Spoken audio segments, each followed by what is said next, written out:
வணக்கம் மக்களே, நீங்கள் பார்த்து கேட்குறது மொக்க கம்பெனி. நாங்கள் ஹோஸ்ட் மார்வலில் ஒரு சீரிஸ் 2022 எடுத்து முடிச்சிட்டாங்க. ஆனால் இன்னைக்கு வரைக்கும் ரிலீஸ் ஆகல. என்ன சீரிஸ் கண்டிப்பாக எல்லாருமே கண்டுபிடிச்சிருப்பீங்க. அயன் ஹார்ட் தான். ஸோ வக்காண்டா ஃபாரெவர் எடுத்த கையோட இந்த பக்கம் ரைன் கோக்லர் வந்து பார்த்தீங்கன்னா இந்த அயன் ஹார்ட் சீரிஸ் வந்து ப்ரொடியூஸ் பண்ண ஆரம்பிச்சிருந்தாரு. 2022 ஆக்சுவலாக அதுக்கான ஒர்க்லாம் போய் போஸ்ட் ப்ரொடக்ஷன் கொண்டு முடிஞ்சு இப்போதைக்கு இந்த மொத்த சீரிஸுமே ஷெல்ஃபில் இருக்குங்க. அவங்க நினைச்சா மார்வல் இன்னைக்கு கூட இந்த சீரிஸ் வந்து ரிலீஸ் பண்ணலாம். பட் இப்போ வரைக்குமே ரிலீஸ் பண்ணாமல் வச்சிருக்காங்க. இந்த சீரிஸ்க்கான ரிலீஸ் டேட் அடுத்த வருஷம் தான் சொல்லி கன்ஃபார்ம் ஆகியிருக்கு. இத்தனை வருஷம் ஏன் டிலே ஆச்சு? இந்த சீரிஸோட முழு கதை தான் என்னங்கிறத மொத்தமாக பார்த்துடலாம். ஃபர்ஸ்ட் அண்ட் ஃபார்மோஸ்ட் இந்த சீரிஸ் வந்து பார்த்தீங்கன்னா டேரக்டா வக்காண்டா ஃபாரெவருக்கு அப்புறம் தான் நடக்கிற மாதிரி எடுத்திருக்காங்க. வக்காண்டா ஃபாரெவரில் லைட்டாக அந்த பக்கம் அயன் ஹார்ட் யாருங்கிறதுக்கான அடித்தளம் மட்டும் போடப்பட்டிருக்கும்.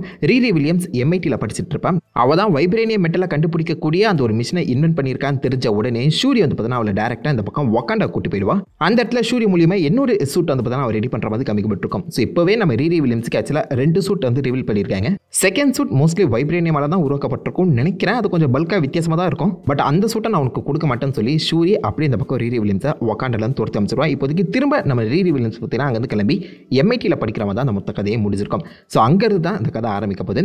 வக்காண்டா ஃபாரெவர்லேயே ரீரி வில்லியம்ஸ் இந்த MITக்குள்ளேயே சில சில்வண்டு வேலைகளை வந்து பார்த்தீங்கன்னா பண்ணிட்டு இருப்பான். ஸோ மற்றவங்களுக்கு இந்த பாஸ் மார்க் போடுறது, அதே மாதிரி சில முக்கியமான விஷயங்களை விற்கிறதுன்னு சொல்லி உள்ளுக்குள்ளேயே சில வேலைகளை வந்து பார்த்தீங்கன்னா பண்ணுறப்ப தான் காமிக்கப்பட்டிருக்கும். அதே இப்போதைக்கு MITல அவள் திரும்ப ஃபாலோ பண்ணிட்டு இருக்கலாம். அவளுடைய அடுத்த ஆர்மரை ரெடி பண்ணுறதுக்காக MITக்குள்ளேயே சில இந்த மாதிரி தேவையில்லாத இல்லீகல் விஷயங்களை பார்த்தீங்கன்னா பண்ணுற மாதிரியும் அது தெரிஞ்ச உடனே இந்த பக்கம் MIT நீ இனிமேல் இந்த ஸ்கூலில் படிக்கவே கூடாதுன்னு சொல்லி ரீரி வில்லியம்ஸை அங்கேருந்து எக்ஸ்பெல் பண்ணுற மாதிரி தான் ஃபர்ஸ்ட் எபிசோடே அமைச்சிருக்காங்களாம். ஸோ ரீரி வில்லியம்ஸ் MITல கண்டினியூ பண்ண போகிறதுல அவள் அங்கேருந்து எக்ஸ்பெல் ஆகி இப்போ என்ன பண்ணுறதுனே தெரியாமல் தனியாக தான் சுற்றிட்டு இருக்கான். இது அப்படியே காமிக் அக்யூரேட்டான அந்த பேக் ஸ்டோரி தான். ஸோ அந்த காமிக்லேயுமே இந்த பக்கம் நம்ம ரீரி வில்லியம்ஸை எக்ஸ்பெல் பண்ணுவாங்க.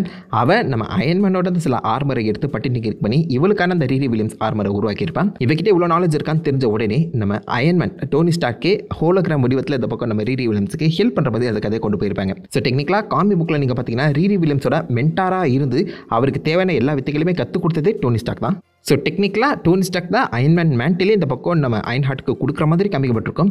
பட் இந்த சீரிஸில் அதை கண்டிப்பாக ஃபாலோ பண்ணுறதுக்கான வாய்ப்புகள் கம்மி. ஆல்ரெடி ஹோலோகிராம் அயன்மேனை இதுக்கு முன்னாடி என் கேம்லேயே நீங்கள் பார்த்துருப்பீங்க. அதை கொண்டு வந்தாங்கன்னா நல்லாயிருக்கும்னு தோணுது. பட் அகைன் நம்ம RDJ திரும்பவும் நான் அயன்மேனாக வரமாட்டேன்னு சொல்லி டெட்பூல் அண்ட் புல்வரின் கேமியோலேயே மென்ஷன் பண்ணியிருந்தாரு. ஏன்னா டாக்டர் டூமா கேஸ்ட் ஆகியிருக்க அந்த சமயத்தில் அயன்மேனை இங்கே RDJ பார்க்குறது ரொம்ப கஷ்டம். பட் இந்த பக்கம் நம்ம RDJ அயன்மேன் வந்து பார்த்தீங்கன்னா MITக்குள்ளே பல பேருக்கு ஸ்பான்சர்ஷிப் பண்ணியிருக்காரு.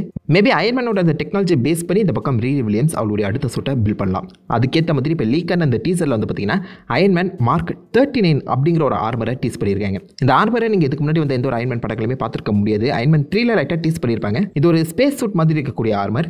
இந்த ஆர்மர் ஒரு கட்டத்தில் டிஸ்மெண்டில் ஆக அந்த ஆர்மரோட மிச்ச மீதிகளை வச்சு நம்ம ரீரி வில்லியம்ஸ் அவளுக்கான ஒரு புது சூட்டை ரெடி பண்ணுற மாதிரி தான் அந்த சீரிஸில் சில எபிசோட்ஸ் வந்து பார்த்தீங்கன்னா அமைச்சிருக்காங்களாம். ஸோ அயன்மேனோட மார்க் 39 ஆர்மர் பாசிபிளி இந்த சீரிஸில் அப்பியர் ஆகலாம். அந்த ஆர்மர் பார்க்குறதுக்கு ஒரு ஸ்பேஸ் சூட் போல தான் இருக்கும். அதே மாதிரி நம்ம அயன் ஹார்ட்டோட புது டீஸ் பண்ணப்பட்ட அந்த சூட்டுமே கிட்டத்தட்ட அந்த மார்க் 39 கூட மேட்ச் ஆகிற அந்த சமயத்தில் பாசிபிலிட்டிஸ் இருக்குது. இந்த மார்க் 39 ஆர்மர் டிஸ்மேண்டில் ஆக அதை பேஸ் பண்ணி ரீரி வில்லியம்ஸ் அவளுடைய புது சூட்டை உருவாக்கலாம். அதுக்குள்ளே பாசிபிளி நம்ம அயன்மேனோட ஏதாவது ரெக்கார்டிங்ஸ் இருக்கிறது சான்சஸ் இருக்குது. அதன் மூலிமா அயன்மேனோட அந்த நாலேஜும் பாசிபிளி ரீரி வில்லியம்ஸுக்கு வர மாதிரியும் காமிக்கப்படலாம். இது பண்ணுவாங்களான்னு தெரியல. பட் பண்ணால் நல்லாயிருக்கும்னு நினைக்கிறேன். அது அயன்மேனோட அயன் ஹார்ட்டை லிங்க் பண்ணுறதுக்கான ஒரு பர்ஃபெக்ட் ஆப்ஷனாக இருக்கும். பட் இப்போதைக்கு அயன் ஹார்ட் பார்த்தீங்கன்னா தனியாக MITக்கு வெளியில் தான் சுற்றிட்டு இருக்கான்.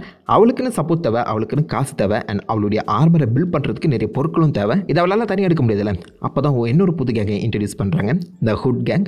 ஹுட் அப்படின்னு சொல்லப்படுற ஒருத்தர் தான் இந்த சீரிஸோட வில்லனாக வரப்போகிறார், பார்க்கர் ராபின்ஸ். அண்ட் இந்த ரோலை ப்ளே பண்ணுறது ஆந்தனி ராமஸ் அப்படின்னு சொல்லப்படுற ஆக்டர் தான். ஸோ அவர் தனக்கான ஒரு கேங்கை வந்து பார்த்தீங்கன்னா வச்சிருக்காரு. இவங்க ஸ்கிராப்பர்ஸ் கேங்கு, அதாவது ஆக்சுவலாக மற்ற இடங்களுக்கு போய் அங்கே இருக்கக்கூடிய ஸ்கிராப்பை கொள்ளடிக்கக்கூடியவங்க அப்படிங்கிற மாதிரி தான் அந்த லீக் ட்ரெயிலரில் காமிக்கப்பட்டிருக்கு.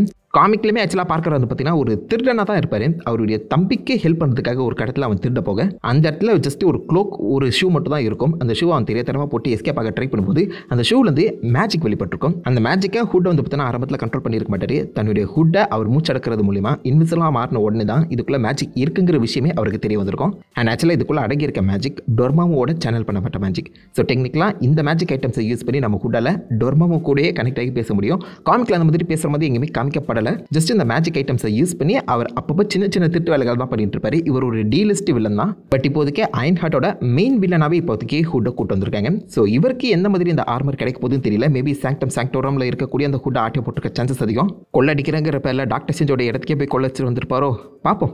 பட் இந்த மேஜிக் ஐட்டம்ஸ் நம்ம ஹுட்டுக்கு கிடைச்சோடனே அவன் டார்க் மேஜிக்கால் பார்த்தீங்கன்னா பாதிக்கப்படுற மாதிரி காமிக்கப்பட்டிருக்கேன். இந்த ஒரு விஷயம் நம்ம ரீரி வில்லியம்ஸுக்கு தெரியல. Riri Williams is a girl of science. அவன் இந்த மேஜிக்கெல்லாம் பெருசாக நம்புறது கிடையாது. ஸோ அதனால் இவனுடைய மேஜிக்கை பற்றி எந்த ஒரு நாலேஜுமே இல்லாமல் இவங்க டீமில் ஒன்றா சேர்ந்து இவளுமே பாசிபிளி சில ஸ்கிராப்பிங் வேலையை வந்து பார்த்தீங்கன்னா பண்ணலாம். தன்னுடைய புது ஆர்மருக்கு தேவையான எல்லா ஸ்கிராப்ஸுமே அவன் கலெக்ட் பண்ணிட்டு அப்புறம் தான் பாசிபிளி ஹுட் டார்க் மேஜிக்கால் பாதிக்கப்பட்டிருக்காங்கிற ஒரு விஷயமே ரீரி வில்லியம்ஸுக்கு தெரிய வரதுக்கான வாய்ப்புகளும் இருக்குது. லீக்கான ட்ரெயிலரில் சில இடங்களில் பார்த்தீங்கன்னா ஆக்சுவலாக நம்ம ஹுட் வந்து முழுசாகவே டார்க் மேஜிக்கால் டேக் ஓவர் பண்ணப்படுற மாதிரி காமிக்கப்படுற அந்த சமயத்தில் அது என்ன மாதிரி அமைக்க போகிறாங்கன்னு பொறுத்தது பார்ப்போம். பட் இவனுடைய அந்த ஹுட் அண்ட் ஷூஸ் தான் பார்த்தீங்கன்னா ஸ்பெஷல் பவர் கொண்டிருக்கேன். அண்ட் இவனால் அப்பப்போ லைட்டிங் பவருமே பார்த்தீங்கன்னா வெளில கொண்டு வர முடியும். அதை ரீரி வில்லியம்ஸ் சமாளிக்கிற மாதிரி தான் கதை எழுதியிருக்காங்க. ஸோ விச் இஸ் லைக் இந்த சயின்ஸ் வெர்சஸ் மேஜிக்குங்கிற மாதிரி தான் அந்த மொத்த சீரிஸுமே அமைய போகுது. அது ஒரு வித்தியாசமான டேக்காக இருக்கும்னு நினைக்கிறேங்க. நான் ரீரி வில்லியம்ஸால் மேஜிக்கை ஹேண்டில் பண்ண முடியாது, ஹுட்டால் சயின்ஸை ஹேண்டில் பண்ண முடியாது. ஸோ சயின்ஸை வச்சு இந்த பக்கம் மேஜிக்கை ரீரி வில்லியம்ஸ் டேக் டவுன் பண்ணாலா இல்லையாங்கிறது தான் மீதி கதை. இது ரெண்டுமே ஒன்றா கலந்த கலவை தான் நம்ம டாக்டர் டூம். புரியுதா? அவரால் சயின்ஸ் அண்ட் மேஜிக்னு சொல்லி ரெண்டுத்துமே பர்ஃபெக்டாக ஹேண்டில் பண்ண முடியும். எனக்கு என்னமோ இந்த சீரிஸ் டாக்டர் டூமுக்கான அடித்தளமாக இருக்குங்கிற மாதிரி தான் தோணுது. புரிய வைக்கலாம். ஜஸ்ட் ஒரு பேசிக் ஐடியா வந்து பார்த்தீங்கன்னா இந்த சீரிஸில் டாக்டர் டூமை பற்றி நம்மளுக்கு கொடுக்கலாம். அதை பண்ணுவாங்களான்னு தெரியல, பட் பண்ணால் நல்லாயிருக்கும்னு தோணுது. அண்ட் அயன்ஹார்ட் பார்த்தீங்கன்னா சில இடங்களில் ஆர்மரை பண்ணுற மாதிரி சீக்வன்ஸ் அமைச்சிருக்காங்க. அவருடைய புது ஆர்மர் கிட்டத்தட்ட வார் மிஷின் அண்ட் அயன்மேன் ஆர்மரை மிக்ஸ் பண்ண மாதிரி இருக்குது. செம்ம பல்காக இருக்குது. அதே சமயத்தில் அயன்மேனோட அந்த மார்க் 39 ஆர்மரோட அந்த லுக்கையுமே பார்த்தீங்கன்னா அவங்க ப்ரெசென்ட் பண்ணியிருக்காங்க. இந்த லுக்கை காமிக்கில் நீங்கள் எங்கேயுமே பார்த்துருக்க முடியாது. காமிக்கில் நீங்கள் பார்த்தீங்கன்னா அயன்ஹார்ட் ரொம்ப ஸ்லீக்கான ஒரு சூட் தான் போட்டிருப்பாங்க. அவங்களுக்கு அயன்ஹார்ட்டுங்கிற பேர் வந்ததுக்கான காரணமே செஸ்ட்டில் இருந்த அந்த ஹார்ட் ஆர்க் ரியாக்டர் தான். அந்த ஒரு விஷயம் இப்போதைக்கு லீக்கான எந்த ஒரு பிக்சர்லையுமே பார்த்தீங்கன்னா காமிக்கப்படலை. இவங்களுக்கு ஆர்க் ரியாக்டர் இருக்குதே எங்கள் இடத்துலையுமே டீஸ் பண்ணாத அந்த சமயத்தில் இவங்களுக்கு அயன்ஹார்ட்டுங்கிற பேர் எங்கேருந்து வந்துச்சு, யார் கொடுத்து என்ன மாதிரி ஜஸ்டிஃபை பண்ணாங்க அந்த பேருங்கிறத சீரிஸ் பார்த்தா தெரிஞ்சுக்கணும். பட் அவங்களுடைய அந்த ஆர்மர் ஆப் சீக்வன்ஸ் எல்லாமே கொஞ்சம் ஃபன்னாக தான் இருக்குது, நல்லா இருக்குது. நிறைய விஷயங்களை ப்ராக்டிக்கலாகவும் பண்ணியிருக்காங்க. நிறைய பிஹைண்ட் த சீன் பிக்சர்லாம் நீங்கள் பார்த்துருப்பீங்க. அயன்மேன் 1 எடுத்த மாதிரி ஆக்சுவலாக அயன்ஹார்ட்டுக்குமே அந்த ஒரு புது சூட் வந்து பார்த்தீங்கன்னா ரெடி பண்ணி ப்ராக்டிக்கலாக தான் அதை வந்து புஷ் பண்ணி கூட்டு போயிருக்காங்க. அது ரொம்பவே ஒரு நல்ல விஷயம். மார்வல் முடிஞ்ச அளவுக்கு குவாலிட்டியை ஃபோக்கஸ் பண்ணுறது சமயத்தில் இந்த சீரிஸ் குவாலிட்டியாக இருக்க வாய்ப்புகள் அதிகம்.